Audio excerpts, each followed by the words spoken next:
So, where the hell's my side cutters at? I won't make a commitment, she says. I just gonna look, she says. Can't find them. That's all right. I'll remove it later. I just have a staple I want to pull out of there. I got to get some display cabinets built because Kelly has us in another situation, in another store that's going to take some product. Primitive, I'll show So her. I have Primitive. a bunch of fence panels reclaimed that I got. I hit it with some 320 coarse sandpaper first, and of course I'm going to come back and sand them a little bit later with the 220 for a finer course. And we're going to go ahead and get a cabinet built today. So stick around. Let's get to it.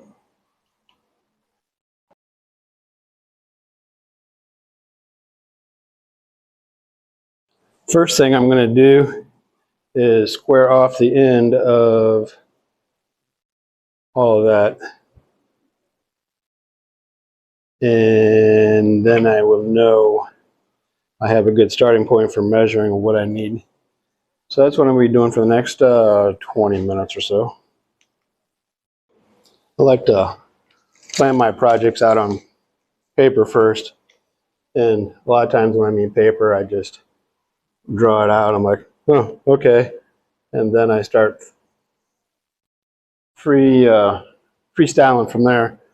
I believe I want this to be about 34 inches high. It's going to match about the height of this table just because it feels right to me. And then I'll decide based on the product of my wood, what size of my wood. I think 4 foot's too wide. I don't want to look too square, so I'll probably do about maybe 40 inches wide. So I think I'm going to go 40 by 34. You know what? 42. Let's make it 42. 42 wide, 34 high plus a ½ inch top, 34 and a half high. So all I gotta do is just start finding pieces that fits that criteria. How hard could it be, right? Yeah, so my trusty notebook here, starting to make my cuts. I'm gonna go, I need 6 at 34 and then 2 at 41 and a half. So don't forget that, write that down for me. So I asked y'all to remember some numbers earlier. It's not even working. Go ahead and forget them. We have to pivot. So I didn't get all the material, the length, as much as I wanted. And a lot of times when you're building projects like this out of old material that, I say old, it's actually, you know, surface rust for wood, basically, because on the inside, it's good stuff. But sometimes you have to pivot and build to what the size of the material you have. In this situation, I need 8 or 9 pieces of 41, that's annoying, 41 or 42 inches of length wood. I'm not going to have that much out of all that stock. So we're going to change up the measurements I told you to remember and just make it a different size.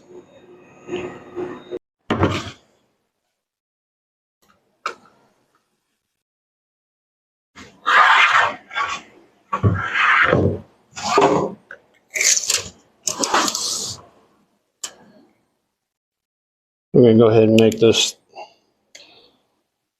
36 inches tall minus a ½ inch, so 35 and a half. You guys see that? I can't see it. Where the hell's my glasses? Yeah, close enough for government work.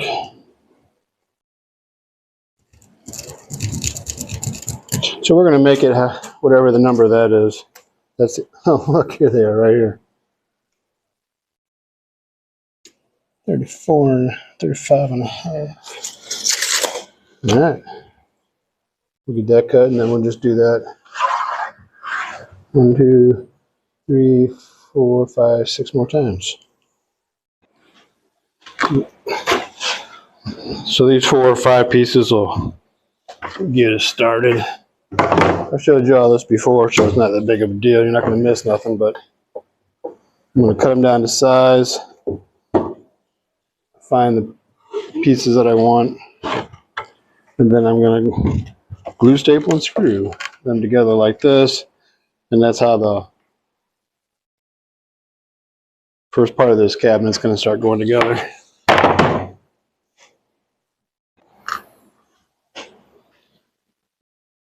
Alright, so I'm going to put some, make these 2 pieces in one side wall.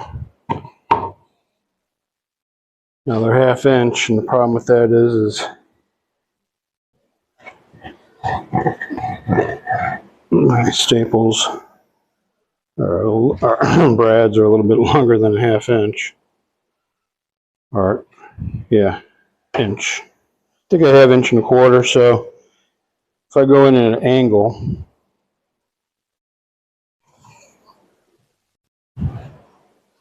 should be alright. If not, then I have some other concerns I'll have to take on later down the road. What I mean by that, I'm just assuming, like, I don't even know if the camera's pointing here. Let's go in just.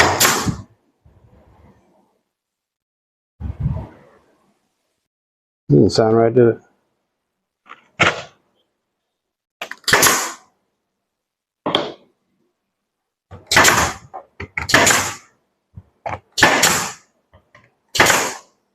So that should hold it in place. That's where I want it. Excellent. That should hold it in place while I didn't get poked from the other side. Wait a minute. You know, disregard. Swap it around.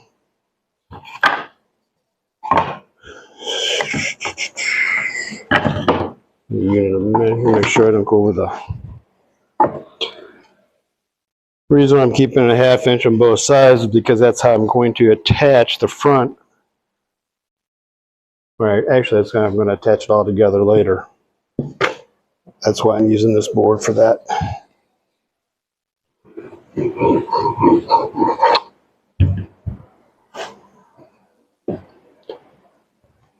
Could measure it, could draw lines, you know, do all that stuff, but what's the point? And this is just as easy, right?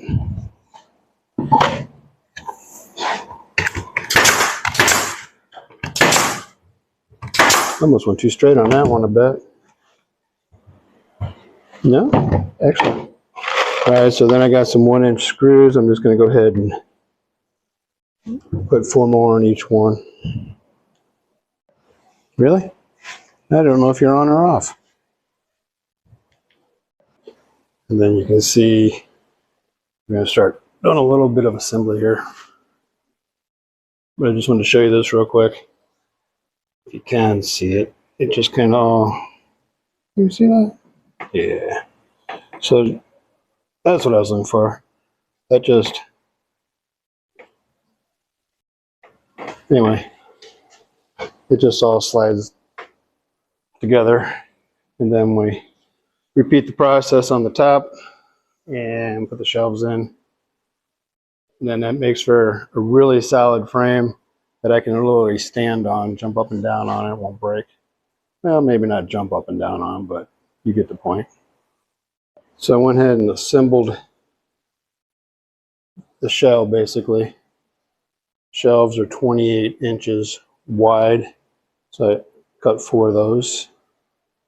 The back here, again, that was just basically a box. Put a support right there where it can sit. And then another one, where's it at? Down there. I'm gonna go ahead and hit it with a sander. And then, so like the tops up across here, go ahead and be filled in with a piece there. and it'll be ready for the door.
All right, so we have the door finished up, pretty much. Nice rustic, primitive feel. Obviously, I'm not going to put the hinges or handle on right now because, again, we made dry brush paint or something like that. Hit it with the sander. Nothing fancy, just your standard little cabinet door. This in place. Pretty good fit. Yeah. Try to leave a 1/8 of an inch perimeter around all sides. Yeah, and 1/8. Take the dust mask off. 1/8 inch perimeter around all sides. That way, it allows for expansion and contraction with the wood in different climates, but the door still shouldn't stick. All right, now we'll just get busy on the top and the back and get on out of here for tonight. All right, so I'm not sure where I left off yesterday, but we're back at here tonight. A couple more hours in the wood shop. Get this small cabinet here finished up. Where was it at? There we go, right there. All I gotta do is go ahead, get a door measured up and cut, get the back measured up and cut, in a place for the top. So shouldn't take too long. I'm gonna go ahead and hit it with a 220 sander, smooth out, make it nice and smooth, and then leave everything unattached so we can paint the inside of it pretty easy tomorrow. And outside of it, not sure what we're gonna do. Probably do like a dry brush, a white dry brush, or I don't know, something like that. We haven't figured that part out yet, but definitely I like to paint the inside of it, give the inside nice, clean, fresh finish. So it can be used for multiple purposes, anywhere from a bathroom cabinet to, put linens in. Anyway, yeah, let's get busy.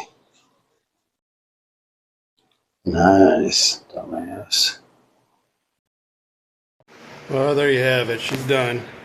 About a total of, I'd say, 4 to 6 hours hands-on, but only because this type of project is all reclaimed wood, and when you're using reclaimed wood, you have to clean reclaimed wood. So it takes a little longer. But you know what? I'll just turn this around now, right?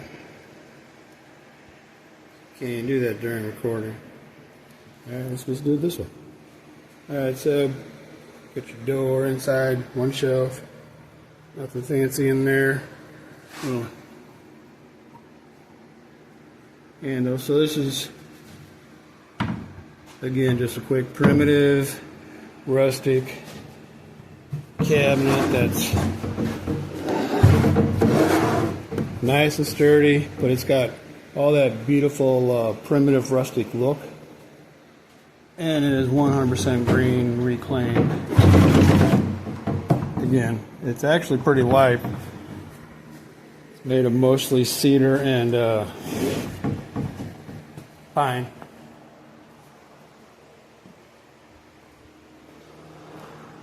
Don't really feel like picking it up and bringing it down to get a shot of the top, but looking nice, smooth. It looks a little rough, but it is actually really smooth. It's got all those nice age-grooved looks into them.